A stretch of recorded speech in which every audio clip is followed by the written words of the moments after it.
ಇವತ್ತು ಪ್ರಧಾನಮಂತ್ರಿ ಮೋದಿಜಿಯವ್ರು ಬಂದ್ಮೇಲೆ ಪ್ರಧಾನಮಂತ್ರಿ ಕಿಸಾನ್ ಸಮ್ಮಾನ್ ಯೋಜನೆ ಬಂದಿರತಕ್ಕಂಥದ್ದು, ಅದನ್ನ ಯಾಕೆ ನಿಲ್ಸಿದ್ರು ಸಿದ್ದರಾಮಯ್ಯ ಸರ್ಕಾರ? ಅದಕ್ಕೆ ಇವತ್ತು ರೈತರು ಪ್ರಶ್ನೆ ಮಾಡ್ತಾ ಇದ್ದಾರೆ.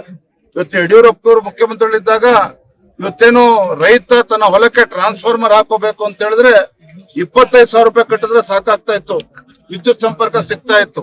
ಆದ್ರೆ ಕಾಂಗ್ರೆಸ್ ಸರ್ಕಾರ ಬಂದ್ಮೇಲೆ ಸಿದ್ದರಾಮಯ್ಯನವರು ಮುಖ್ಯಮಂತ್ರಿಗಳಾದ್ಮೇಲೆ ಇವತ್ತು 2 ರಿಂದ 3 ಲಕ್ಷ ರೂಪಾಯಿ ಖರ್ಚಾಗ್ತದೆ.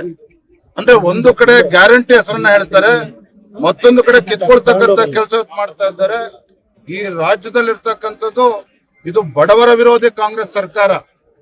ರಾಜ್ಯದಲ್ಲಿರ್ತಕ್ಕಂಥದ್ದು ಇದು ಬಡವರ ವಿರೋಧಿ ಸರ್ಕಾರ, ಇದು ಅಭಿವೃದ್ಧಿ ಶೂನ್ಯ ಸರ್ಕಾರ, ರೈತ ವಿರೋಧಿ ಸರ್ಕಾರ. ಇಂಥ ಭ್ರಷ್ಟ ಕಾಂಗ್ರೆಸ್ ಸರ್ಕಾರಕ್ಕೆ ಏನ್ ಅಧಿವೇಶನ ನಿನ್ನೆಯಿಂದ ಪ್ರಾರಂಭ ಆಗಿದೆ, ಈ ಅಧಿವೇಶನದಲ್ಲಿ ಭಾರತೀಯ ಜನತಾ ಪಾರ್ಟಿ ಈ ಒಂದು ಆಡಳಿತ ಪಕ್ಷವನ್ನ ಕಿವಿ ಹಿಂಡ್ತಕ್ಕಂಥ ಕೆಲಸ